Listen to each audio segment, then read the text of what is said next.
Good evening, everyone, and thank you for joining us for this Transition in Medical Education series webinar on addressing red flags for residency application, hosted by the AACOM's Council on Residency Placement. My name is Abigail Frank, and I'm the Assistant Dean of GME at the West Virginia School of Osteopathic Medicine. I will be facilitating this session. Before we get started, I would like to review a few housekeeping notes. This webinar is being recorded and will be available on the AOGME webpage in 7 days. If you experience any technical issues, please use the chat feature to notify us and we will assist you.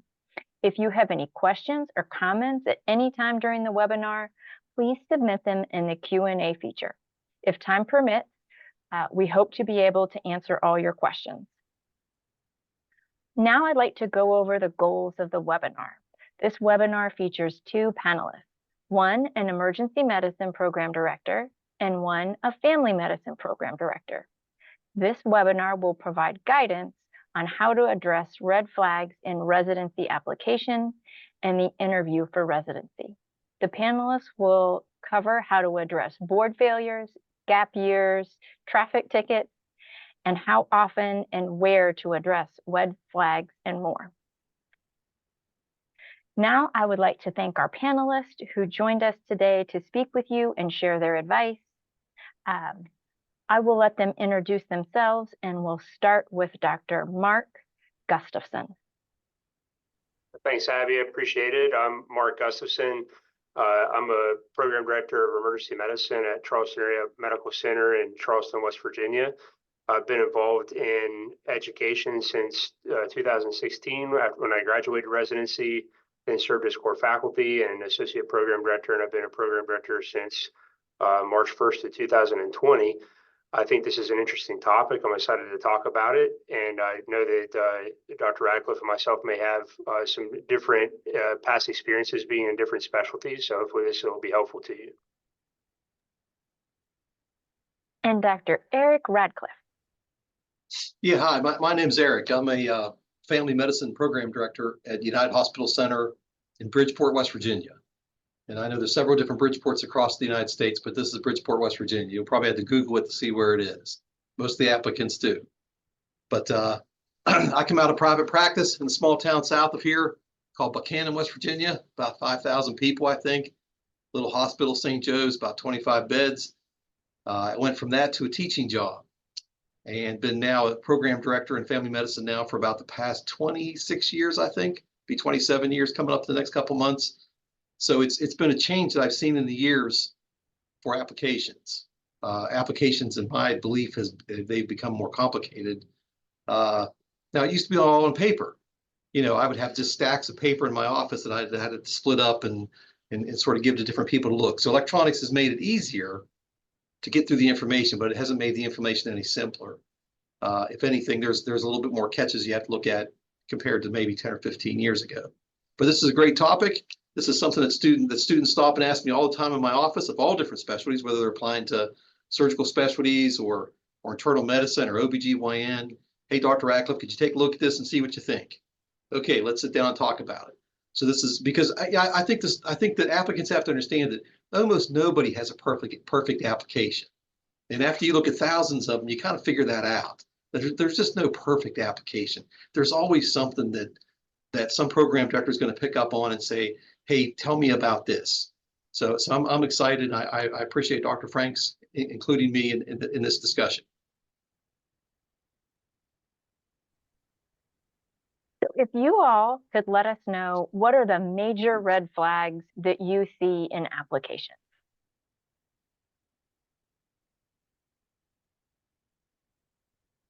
I guess I can go ahead and start, Sure. and then you can fill anything in that I miss. So I think the major red flags are going to be anything that sort of falls into 2 categories for me. One is this something that I'm alarmed that you're not going to be able to complete residency program for whatever reason? Is that a academic issue? Is that a professionalism issue? Is that an accountability issue? And then on the other side is it going to make it very difficult to train you into, if you could possibly do it, for us and our program to be able to get you there? And that those other things fall in the category of, leaves of absences and professionalism problems and that kind of thing. So there are a lot of different red flags that fall into those categories. Some of the more common ones that are easy to kind of low-hanging fruit are failed tests, failed board exams, especially multiple failed board attempts. That always is something that kind of makes you dig deeper into the application and look for, is there explanation of why this happened? Is there other medical knowledge deficiencies or concerns? One of the biggest things that I look at when I review applications is the MSPE, or the Dean's Letter, for leaves of absences, gaps in the training in medical school, and or probation for any reason. There's good evidence out there that says that if you have professionalism probation, that those people have a way higher incidence of end up having problems with state medical boards later on in their career, even if they make it through residency, and do end up having a higher incidence of remediation within residency programs. So I think those are kind of like two big things that just jump right out of off the bat, and that would jump right off the page at me if I was looking at an application. I don't know, Dr. Radcliffe, can you think of other ones? No, that covers most of it. I think number one is professionalism issues, and that shows up in what used to be called the Dean's Letter, or medical student performance evaluation. That's something that hopefully the medical student could see come in ahead of time and be able to address that either through the personal statement or certainly at the time of interview. But I think those professionalism issues that show up in the Dean's Letter really hold some weight.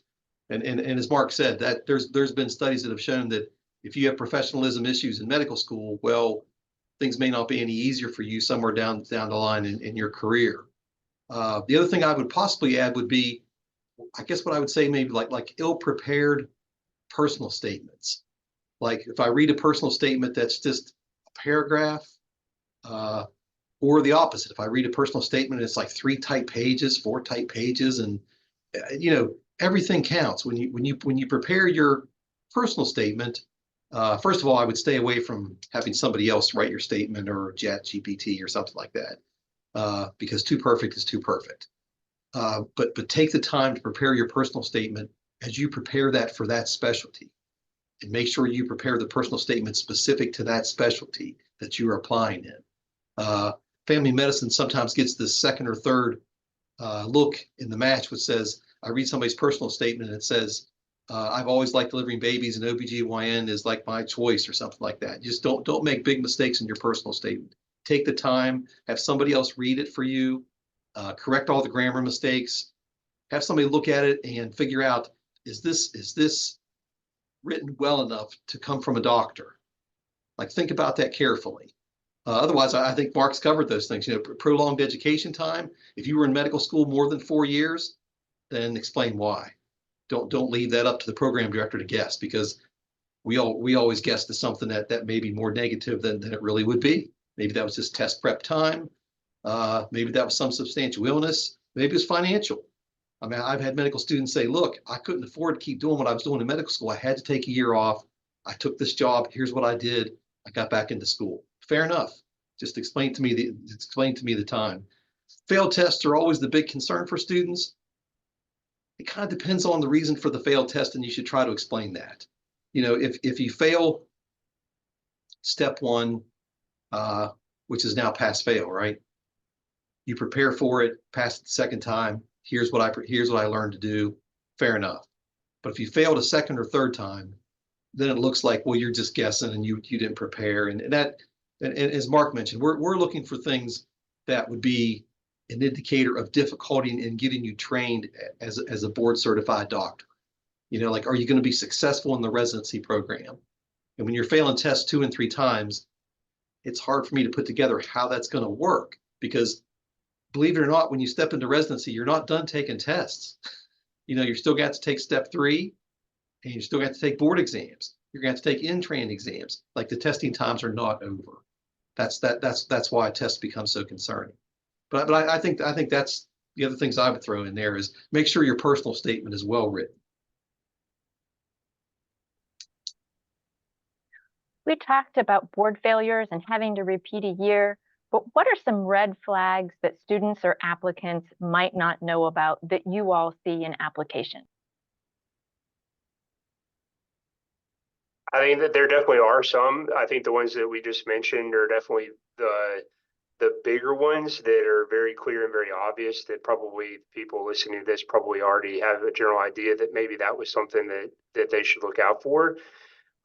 There are definitely other ones though, and I think there's a lot that maybe even be specialty specific, but I think that there's some general kind of rules that you can apply across specialties.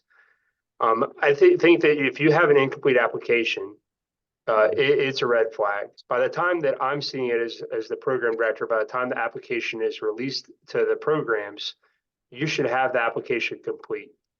And by complete, I mean you should have a personal statement. You should have your uploaded transcript for your board scores. If you don't have it in there, like Dr. Radcliffe was saying, we assume the worst. We assume that you're trying to hide something, and it may have just been an oversight on your part that you didn't forgot to upload that, or something happened with it that you couldn't get it uploaded. For emergency medicine, there's standardized letters of evaluation. That we want to see. Those are objective letters. There are different kind of like objective forms of letters across other specialties, and we want to see 2 of those. And that's very important. And some programs won't interview or offer you to interview until you have those in there. And we're going to look at those applications the day they get released to programs. So having those letters that you need loaded in there, ready to go on that day, if possible, is a big deal. And there are all kinds of other letters of recommendation called subjective letters, or sort of more narrative letters, where people write a letter to and then you upload it, not a slow or objective letter. Those letters should be overwhelmingly positive. They generally are, because they're subjective for one person. If they're not, that's a huge red flag, and sometimes you may not know what's in that because you waive your right to see it. Be very careful about who you're asking to write you a letter. Be very careful about what you were telling them you were applying for, so they don't write you a letter of recommendation. Dr. Radcliffe was saying that recommends you for OBGYN and you're applying for emergency medicine. That is a very big red flag that you may not even be able to see in your application. That comes up kind of later. And one other one that I'll mention is I very much look at the experiences that you've had outside of training and outside of medical school. And I'm very concerned about how you're contributing to society and the world around you outside of all of this. And specifically for emergency medicine, this matters. We're a service-oriented specialty. If you've never volunteered or never done anything for anybody else in your life, that means way more to me than if you have 10 to 12 publications. And specifically for our specialty, which I think other specialties may have the same sort of intention of looking at applications, is one of our core values of our programs that we intentionally recruit for and intentionally score applications for. So if you forget to leave off something that you did of going and volunteering at a food shelter or a clinic or something that you spent your time doing, it could be hurting your application where it's unnecessary to do so. And so like if you only put like one job on there, that's really alarming. That makes us think that you're not doing anything else besides school. You don't really have an interest in doing that kind of stuff. And our specialty specifically is looking for people that are service oriented, that want to help people and do everything they can to help the people around them. So that'd be another one that you may not be aware of when you're applying.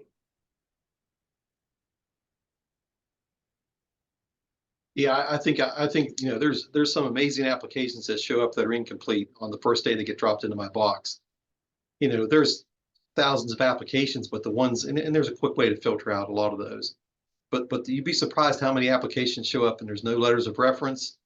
I've even seen applicants that got clear to the interview time and there's no COMLEX scores. And I've asked, in fact, I just interviewed somebody not too long ago that had no COMLEX scores. So just that incomplete application really indicates some lack of interest or commitment or sort of insight into detailed preparation. I mean, something along that line, but that incomplete application is important. The other thing I might add is make sure your application is absolutely detailed, honest. Dates, times, places, everything. Be absolutely straightforward, honest about everything, because the interview process in medical school and into residency is very complex. If you do match someplace, guess what? They're going to do a criminal background check on you. That's pretty much standard hiring in the United States everywhere. Be completely, absolutely honest about times, dates, and everything that happened to you. So if you get in trouble, if that's everything from a speeding ticket to anywhere else, make sure you're honest about how that happened, what you did, and why. Not that we're interested in, you ran a stop sign or something. That's not going to be important. But bigger things. Make sure you explain what happened. Lapses in education. Please explain that. The reason we're telling you this now is you want to get to the interview. You want to get selected to interview. So your application, if it has mistakes or something that doesn't match up in the app, you may not get to the interview. So the application gets you to the interview. The application doesn't necessarily get you the job or the residency spot, but it sure gets you the interview. I think when you look in ARIS right now, there's a question that says, has your education been unexpectedly interrupted for, and it gives us a real complicated answer. But basically what we're looking for is, was your education extended for some reason? So if you put no, I understand it's splitting hairs and you could say no. But if your education is more than 4 years, then explain what happened. Because if you say no, my education was not unexpectedly, but then I look at the dean's letter and it took you 4.5 or 5 years to graduate from medical school, well, then what happened? See, that's what I mean, like be really upfront and honest about everything that happened to you, because nobody has a perfect application and we're okay with looking at things that happen to people in their lives. It just does, and after looking at so many applications, you figure out that there's never going to be an applicant that you look at and say, this is perfect. It just never happens. And so it's okay to own up to things that have happened to you in your life and your education. I think with those experiences, when you put down experiences, if you're applying to family medicine, we like to see that you have worked in the community in some continuity model. Have you spent, now it can be something straightforward you may not even think of, like church. Like, do you belong to a certain church and you teach Sunday school there every week? That stuff's wonderful because that's long-term continuity commitment to your community. So yeah, do I look for Sunday school teachers? Yeah, they usually make pretty good family doctors, actually. Just little things like that. That's particular to family medicine. Might not be for any other specialties at all. But continuity models within family medicine. Have you done something over a long period of time? Have you committed yourself to a project, a community project, an involvement, a volunteer time for 5 years? Have you been involved in this for a while? Because in my specialty, it's the long game. Family medicine is the long game. It is. And so that's part of the application that you're looking for. Thank you both for those answers. It sounds like oftentimes applicants are afraid to share their board transcripts when they've had a failure and just choose not to upload them. So it sounds like you all are saying that if you've had a board failure, please go ahead and submit those transcripts. So that leads me to my next question, which is, what are the best ways to address a board failure in an application? I think what you just said was 100% accurate. We won't extend an interview invite to anybody that doesn't have a transcript in there. So not having it in there for our program would not get you an interview at all. And I totally agree with what's already been said that, this application is you trying to get your foot in the door at the program. If you think, well, if I'm just going to apply, I'm not going to say anything about this, and when I get in the interview, I'll be able to sort of explain, well, you may, but you also may not get an interview because there's concern about your medical knowledge. And board failures in general, I think that, they're a red flag because that's what we're concerned about. We're concerned about, are you going to be able to get through residency? Are you going to be able to, get through the whole program and then go and pass your boards and, not require us to move the earth for you to be able to do it? And so the ways that you can sort of address that and address those sort of board failures is the rest of your application has to be solid. You have to have made a concerted effort to try and improve your medical knowledge, your test taking ability, and have a way to explain, I failed this board test. This is what I did in order to kind of address the issues. And it's not going to be a problem anymore because this is how I've addressed it. And moving forward, this is my plan for studying. This is my plan for how I'm not going to fail something again. And those things are very well addressed in a personal statement, which is infrequently used for this kind of thing, because I think applicants think that it's, going to alarm somebody. We were having a conversation preparing for this, and Dr. Radcliffe and myself were sort of like, we can see right through all this stuff. We look at thousands of applications. This is, if you think you're going to hide something, it's not. We are meticulously going through these things. We are going to, and we know what to look for. We're going to find it. So put it out there and address it in your personal statement, and take ownership of it. Say, this is what happened. This is what I've done to improve my chances at test taking, to studying. These are the things that I've done to remediate this, and why it's not going to be a problem in the future, and I own it. The other thing that I will see with this is that I'll see people blaming other people for their problems. And I don't, as a program director, like that at all. I don't like it that, well, something happened right before the test and, you failed, but that also doesn't explain why you have C's all the way through on your transcript. It doesn't explain why on your letters of recommendation, people said they were concerned about your medical knowledge. So if there's a failure and there's a reason, if somebody threw up on you during the exam, it's okay to say that, but it's important to take accountability for it and ownership of it, and realize that we see the whole application. We look at it in detail. We do a holistic review of every application, look at every single piece of it. And, if it's vague, if it looks like there's repetitive medical knowledge problems, you may not get an interview because of concerns of what we talked about earlier about you not being able to get through the residency program and pass the boards at the end of it with the usual amount of support and help from the program. Yeah, absolutely. I think the only thing else is, I think there's a difference between step 1 and step 2. Right? Step 1 is pass fail. So I'm going to give you one chance. You can fail it once, give me an answer. Don't tell me you were sick or something. Just, what was your preparation? What do you think happened? I prepared. You have to pass it the second time. Now, step 2 is different. It's numbers. So if you fail, I'm going to see how much you failed by. Well, the second time, you need to nail it. Like, don't look at step 2 the same. That, well, I passed. Nah. You prepare yourself and think about, before you take step 2 a second time, how much better you need to do, because those numbers count in step 2. It used to be for step 1 also, but now it's just pass fail. But I think when you get to step 2, then start thinking about what your test prep's going to be, and you need to do a whole lot better, not barely pass. Because I've seen applications where somebody maybe failed by probably just a couple questions, but man, when they take it the second time, their score is 100 points higher, 150 points higher. Okay, wow, that's okay. That makes all the difference to me. That gets rid of the red flag, really, because you've nailed it. You figured out how to study and you fixed it. And that's okay if you explain a little bit of that to me. So step 1 and step 2, I think, is different than it used to be a few years ago. I think that's true for COMLEX and for USMLE. But USMLE is a different game. It's a little bit different test, but still it's pass fail, and then it's a real number. That leads me into my next question. What if an applicant passes COMLEX but fails the USMLE step 1? How do you look at that when you review applicants?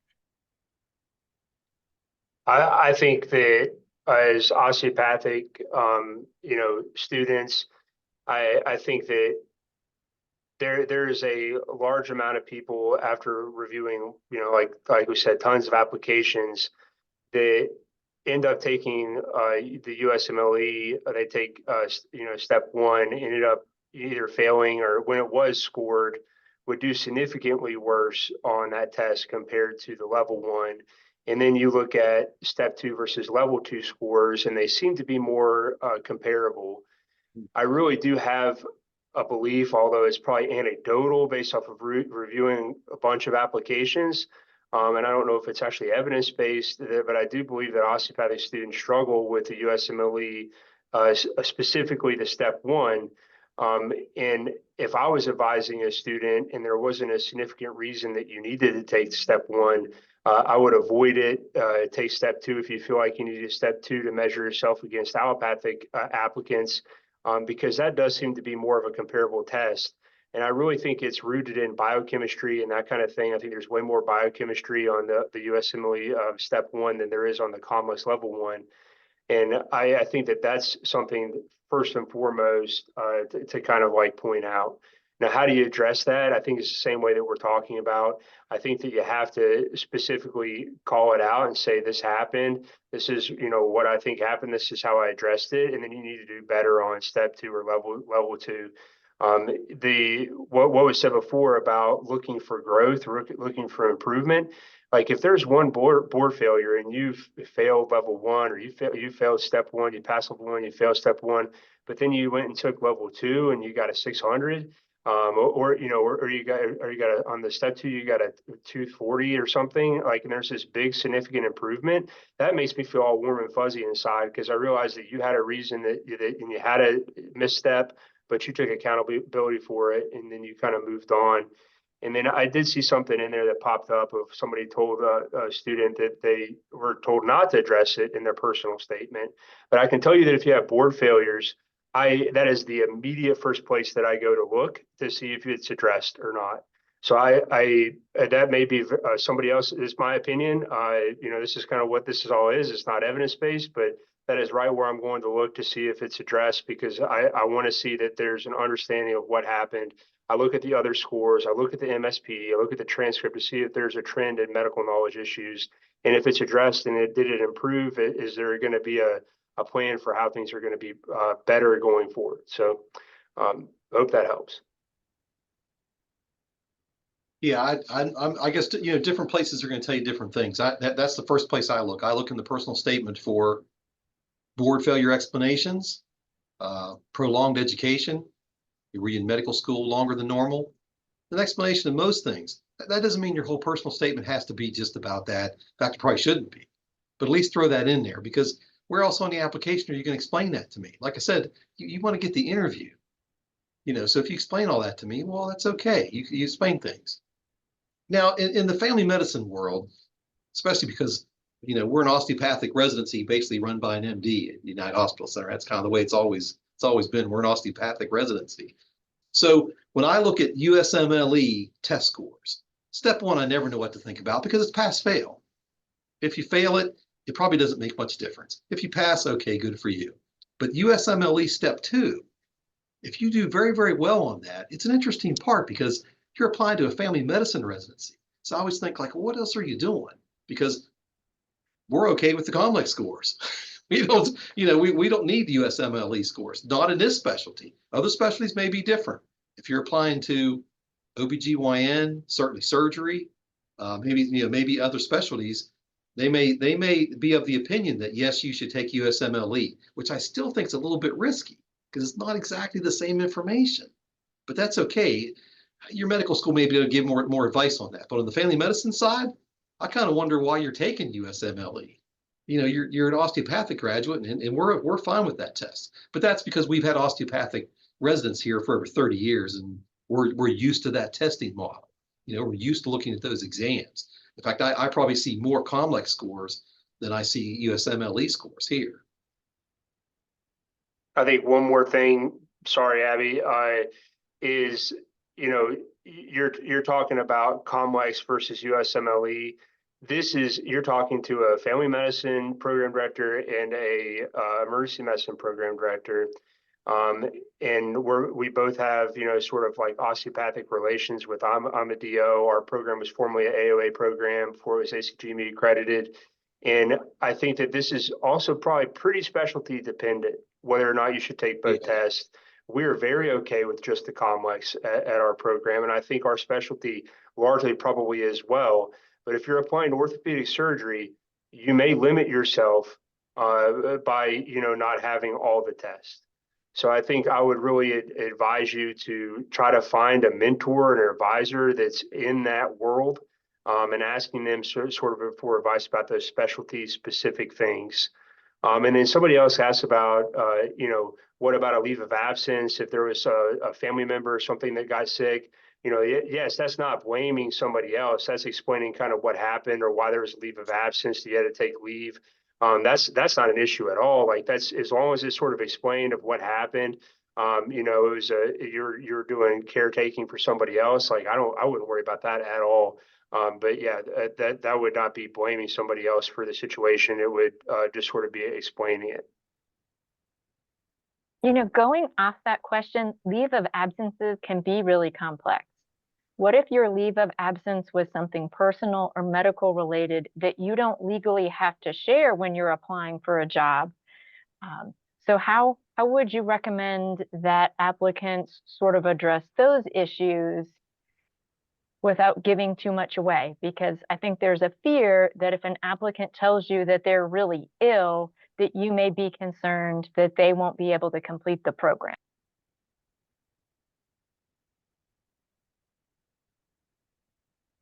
It's my turn. Go for it. I don't expect the applicant to disclose personal medical information to me. In fact, sometimes I don't want to know. So if there's a leave of absence and this is for a medical reason, then state exactly that.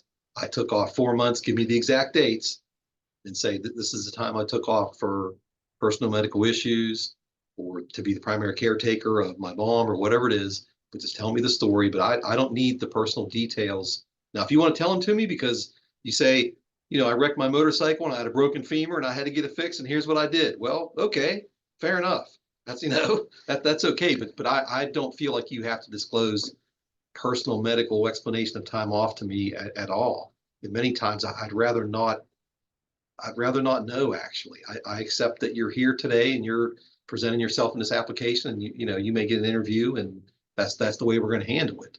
Because life gives you all kinds of troubles over time and you're in medical school and lots of things can happen to you.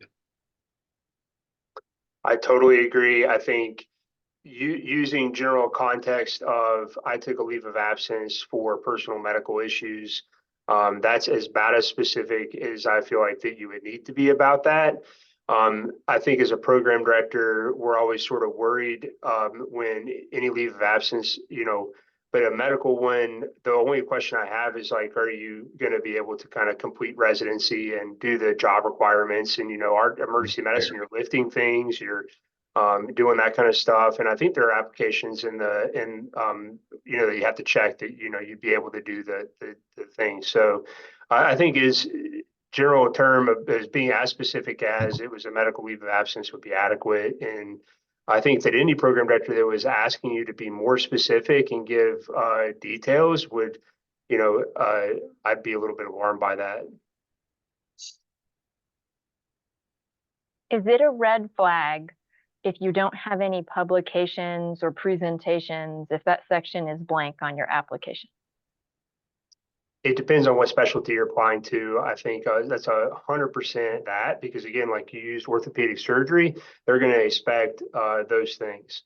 That is going to be a big part of what the application that they're looking at, because that's, when you get into that world, you're looking at people that have really high board scores, really, top of their class or whatever. And like, how are you going to separate people? And so they're going to look at that. I think that each program and each specialty may also be different, even down to the program specific level of what the core values are of the program that they're trying to recruit in applicants and what they're looking for. I always like to see that kind of thing on an application. I think it's fantastic. But I don't care as much if it's not specialty specific. Things that are specialty specific mean more.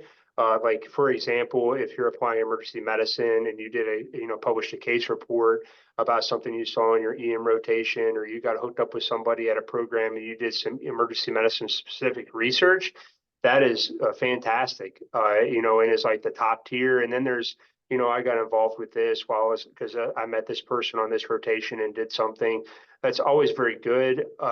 For us, it is a sort of checkbox on the scoring rubric that we look at applications, but it's not as heavily weighted for our specific program as the other things that I mentioned at kind of the beginning of like service to other people, longitudinal community involvement, like Dr. Radcliffe was talking about. That's important for us as well, not because we definitely are not, doing that. We're playing the short game in emergency medicine, but it does matter if like you're committed to something and your sort of fortitude and your ability to commit yourself to something, to helping other people, it does kind of matter. So, I don't know if you have different thoughts.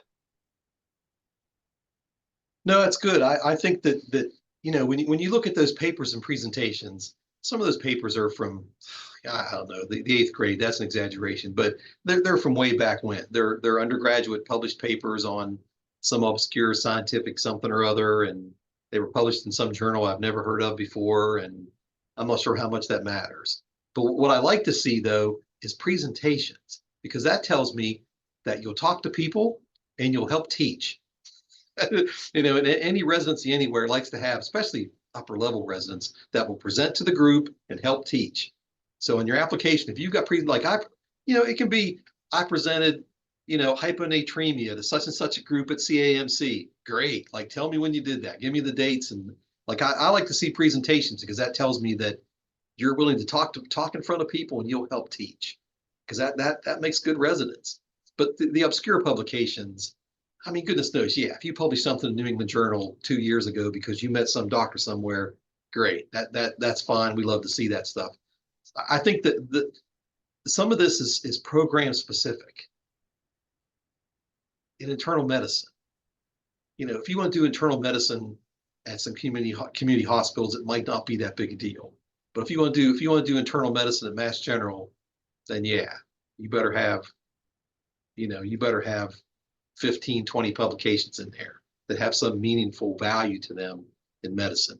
Program specific across that specialty, internal medicine. Other specialties I'm not that familiar with, but that's all part of the competitive spirit, whether it's radiology, ophthalmology, anesthesia, orthopedic surgery, that competitive spirit.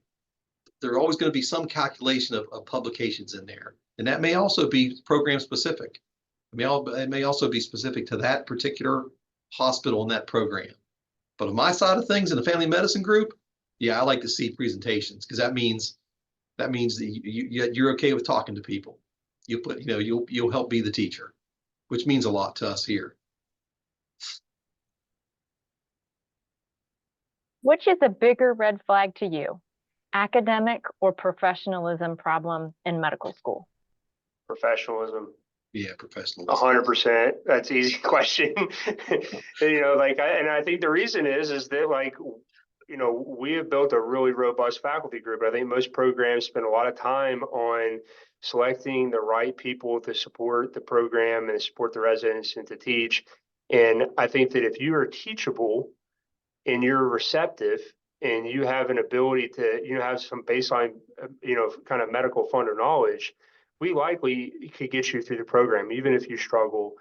As long as you're willing to work with us and you're willing to kind of, listen and if you need help, you need remediation, even if those things happen, we can get you to the end of the game and you could pass your boards and be a successful doctor. If you've had professionalism problems, you will have more professionalism problems likely. And so that's just something that's not me just, Mark saying that's evidence-based, that's out there. Like I talked about in the opening thing, professionalism probation is one of the worst red flags that you can have. If you have it, you need to try to figure out a good way to explain it, and make sure that all your the rest of your application, your letters and that kind of stuff, don't mention anything about you being unprofessional. And you'll all the time see applicants that come through that have something mentioned in there. Maybe they don't have actual professionalism probation, but maybe they have something on their dean's letter or their MSP that we talked about earlier that's in a comment of they were on a rotation and they showed up late and they didn't show up for the rotation, or they were absent or they had some unexplained leaves of absences. And then later in a letter you read that they had the same problem when they were doing their EM rotation, that they didn't show up for a shift or they showed up late. Like those sorts of things as a program director make a lot of work for me. And I prefer not to have to, kind of deal with those, because it's very, very hard to coach that out of people. In my experience, it's hard to coach the unprofessional part out of people. It's way, way, way easier to help people with their medical knowledge and help people kind of along the learning. As long as they're a learner kind of growth mindset, we can eventually get people there. But yeah, professionalism, I think that's, hands down, that's the worst. Would you Yes. consider a research year after medical school a red flag?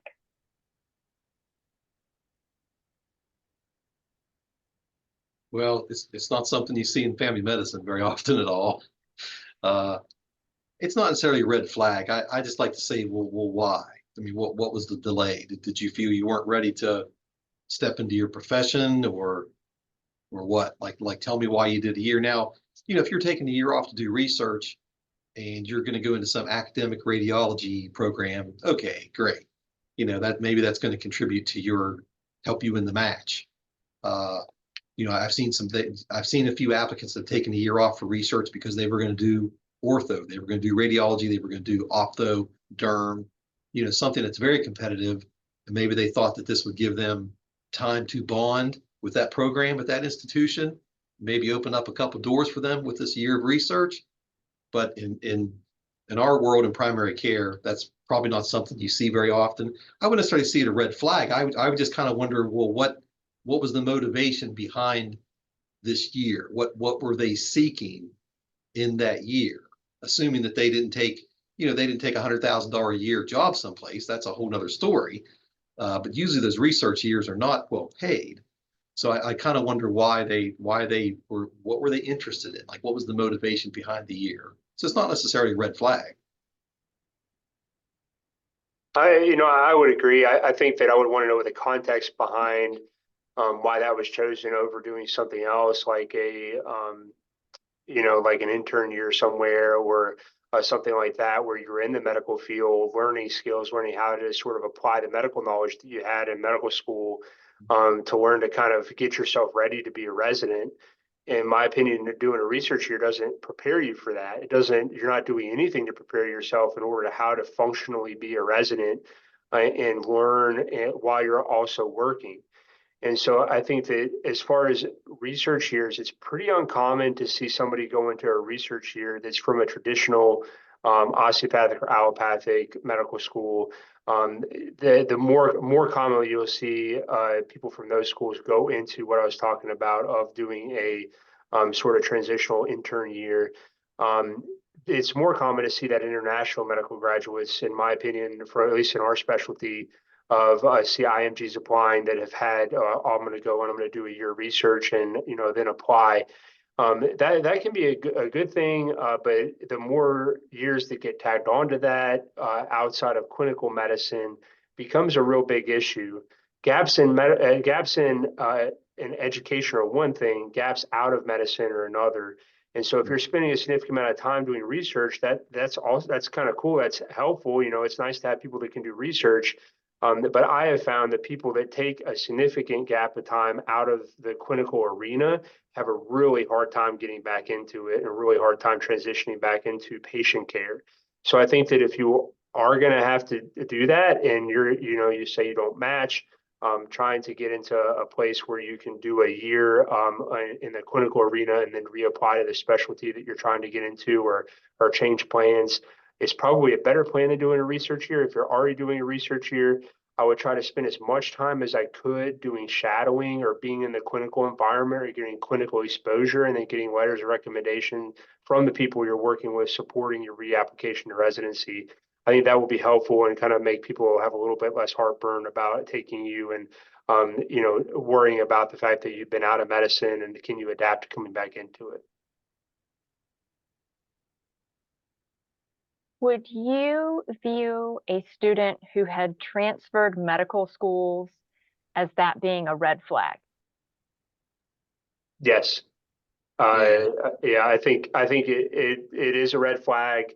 I think that, like we talked about earlier, I think that you would need to address that somewhere. I would want to see it addressed in the application. I would want to know why, because if you don't address an application, I immediately think that you got put on probation, that they were threatening to kick you out of school, and you decided to transfer. That would be a primary concern that I would have. And the same sort of thing if like you were in another residency program, and now you're in the match again.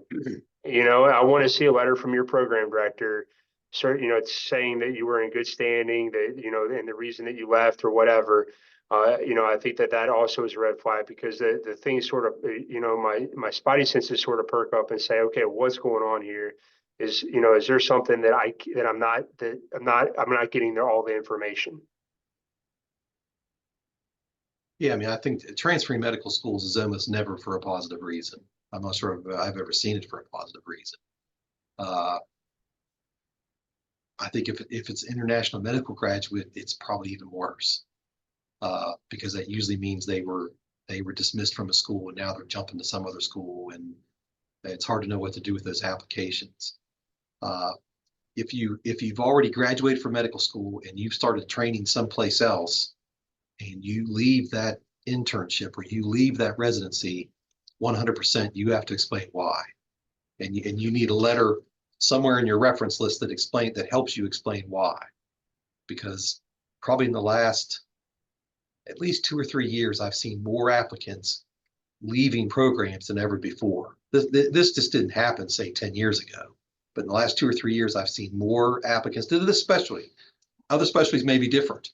But in family medicine, I've seen more applications come through that somebody spent 4 months in another residency, 9 months someplace else. Now, the ARIS application will say previous residency training. It'll have whatever, Bayfront Medical Center. But it doesn't explain why. It doesn't say what happens. And those people don't get an interview unless they explain what happened, and many times not anyway. So transferring medical schools and transferring residencies can be a really big red flag. Because usually something went wrong. So when you said you see that in there, yes, you see that in there. And the next step that I go in the application is I look at the letters to look for a letter from your program director of the former program that you were in. And if you don't have a letter in there, it's a huge, huge red flag. Specifically from the program director, because I know that you can get a letter from a faculty member that you jived with and that you really liked hanging out with, and they write you a great letter about how there's no problem, but then you eventually get a hold of the program director and they tell you about how there's all these professionalism problems, and you were terminated or whatever, and like that doesn't, we'll find that stuff out eventually. And the same thing with the school. Like, I want to see transcripts. I want to see a letter from the dean from the old school. Like, that's a big red flag. But if you're going to try to address it, you're going to need that information, and you're going to have explanation in your application in order for you to get an interview.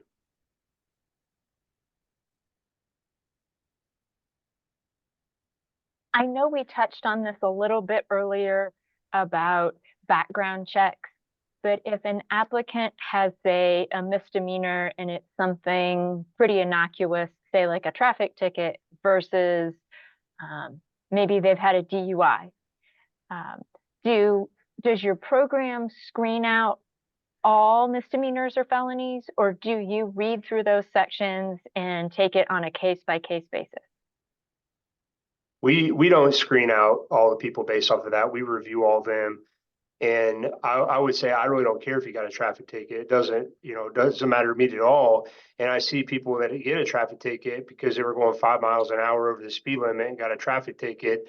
And then they spend, I don't know how many hours trying to come up with a response about the traffic ticket, when you're like, and they just waste all their time doing that. I wouldn't put that much effort into just saying, I got this ticket. I took accountability for it. And this is what I did going forward. Now, if you have a DUI, if you have something that's substance use related, those are bigger deals, because the things that we think as a program director is we go, is this going to be a problem? Going forward, are there going to be legal issues that I, as a program director, have to deal with? And, are they going to have licensing problems with the state when they go to get licensed and that kind of thing? So I think that addressing it, sort of case by case is important. If it's a very minor thing, who cares? If it's a, bigger deal like a DUI, I think that you ought to really kind of take your time, get somebody to look at it, how you're wording it, that kind of stuff. And, repeat offenses are really, really bad. Just like repeat bore failures are bad. Like, that's, having 2 DUIs is different than having one when you were on spring break or something. Like, it's, people make mistakes. But we want to see that you've taken accountability for it, addressed it, and it's not going to be a problem going forward. Yeah, I think there's some small things that you really have to look at, and we never dismiss these things, especially for misdemeanors. You can't dismiss all these applications, but there's a couple that you look at more carefully. I'd say the underage drinking, the DUIs we look at very carefully, and I'd like to see an explanation of what happened and what do you think, and do you accept this, and did you need treatment? Because the statistics are, if you get picked up for one DUI, what's the percentage that you have an alcohol problem? Pretty good. It could just be a spring break incident. That could be, but the numbers are against you.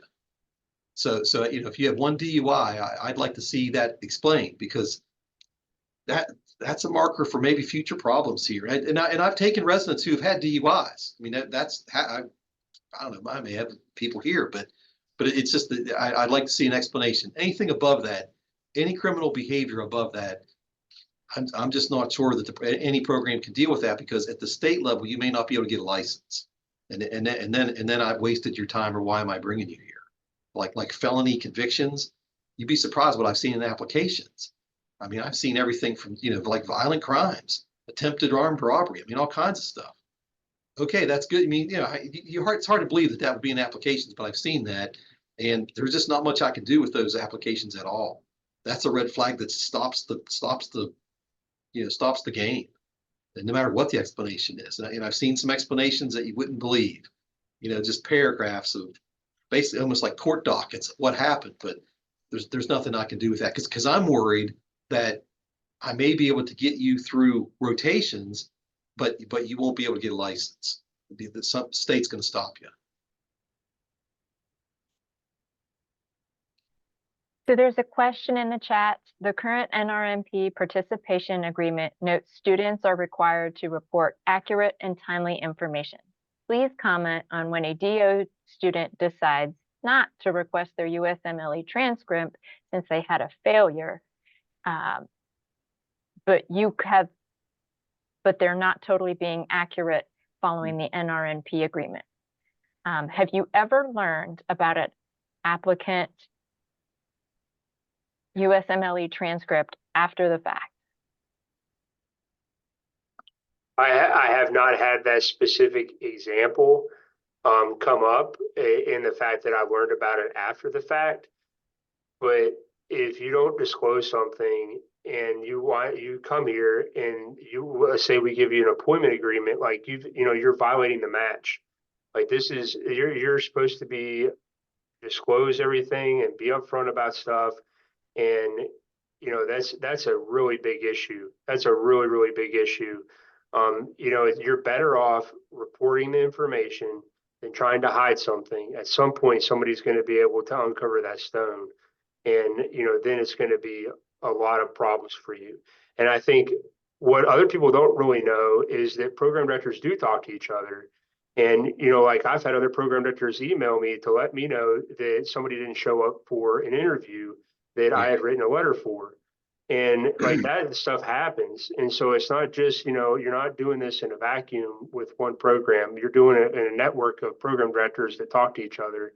And so I think that, like, be honest, be detailed, make sure that your information is specific and accurate, like Dr. Radcliffe said earlier in the kind of questions that we were addressing. And if you're unsure about something, whether or not something is sure, like the dates or whatever, like don't embellish things. Don't go over the top. Just be just as accurate as you can be and specific about the information, and do not leave information out. Like, do not leave a transcript out. Do not leave something out to try to hide it. It'll jump out at some point, and we'll figure it out. Yeah, I've never. I mean, it's kind of. I've never picked up a USMLE later on after they've been here or something. I haven't seen that. But you're right. If they take the test, they have to disclose the information.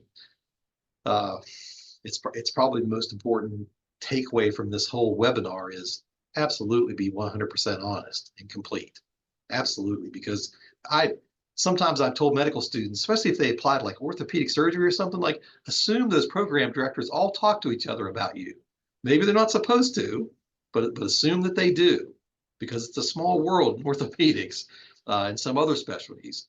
So just assume that these programs kind of all work with each other. You know, I don't mean collusion. That's not what I mean. But these programs talk to each other about letters of reference or somebody else. And so I've told applicants to some specialties that assume that program directors kind of all know each other. So if you burn a bridge someplace, it may not help you. Is being pregnant during the interview considered a red flag? It can't be. No, Okay. not at all.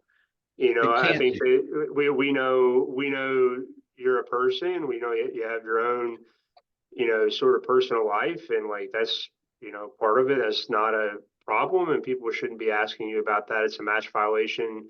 Like Dr. Radcliffe was saying, in order for us to even address that or ask, or somebody's asking you in an interview, you know, do you have plans of getting pregnant? Do you have kids? Are you married? That stuff is all a match violation. And I sit down with all of our faculty and our whole selection committee at the beginning of the year, like most program directors do, and go through everybody with the sort of like the things that you can't ask, you know, the do's and don'ts of interviews, and that's absolutely on there. So yeah, I would not stress about that at all. And if somebody starts asking you about it, I think I would just sort of politely deflect the question and say, you know, I as personal, I prefer not to answer that, or whatever, and move on. Yeah, here it's a little bit easier because after all, we're a family medicine residency, you know, and lots of my residents have babies. So it's not something that's here much of anything. But you're right, we meet with all the residents and the faculty sometime before we're interviewing and go over all the, you know, questions you're not supposed to ask and that whole pregnancy thing. That can't be part of any of this process. It just can't be.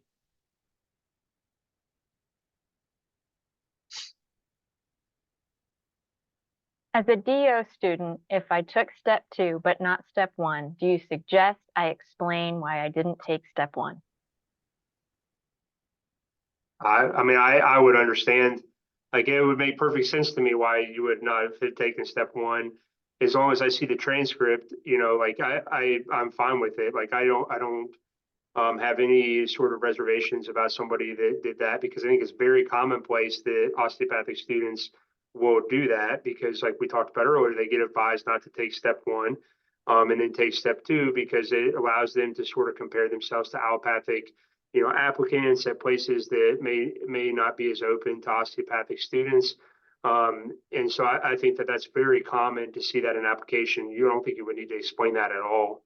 And if you may get asked about an interview here or there from a place like that's a traditionally allopathic place in a more competitive specialty, but I don't think that'd be super common. No, I wouldn't worry about it. I have one last question. Should I bring up a red flag if it's not brought up during the interview?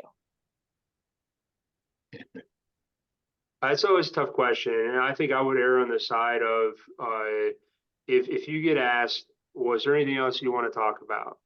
You know, that's a loaded question. We don't do that, but there are places I interviewed that do that. Or, you know, like they may be asking you a question about the red flag that you don't even realize that they're asking. We ask a lot of behavioral based questions. Tell me about a time you overcame some adversity. And like I would expect, after looking at your application, for you to talk about how the time that you overcame the adversity of failing step 1 with that answer. That'd be something that I would expect that you would bring up. And if you don't, you know, like I as a program director, I'm going to probably ask you about it. But if you don't get asked about it and they say, was there anything else that you'd like to talk about? I think that bringing it up would be better than not, because they, like some programs after the interviews, will go back again. There's a rank list meeting. There's lots of different ways that happens, that people do that, but that involves going through applications in detail again. And if there's something that comes up like that didn't get brought out in the interview and is not answered by the interviews, it could become a problem when you get to the rank list. So I think addressing it, at least having the opportunity to put your best foot forward, is the best thing, in my opinion, rather than sort of trying to push it under the rug and not address it. It's better off. We probably already know about the thing that you want to talk about. Bring it up. Well, Yeah, I want to. one of my questions is to ask applicants, is there anything in your application that you've submitted to me that concerns you? So they need to talk about it. Sure. If they don't, I mean, they're trying to hide something, or they just think I didn't look or something. So yeah, they should talk about issues that concern them in their application. Well, I want to thank our two panelists for the great advice and for all of you who joined us. A recording of this webinar will be posted on the AACOM and the AOGME webinar series webpage within 7 days. Visit this website to register for our upcoming webinars and to review recordings of previous webinars. If you have any further questions, please email us at aogme@aacom.org. Thank you again for joining us, and have a great evening.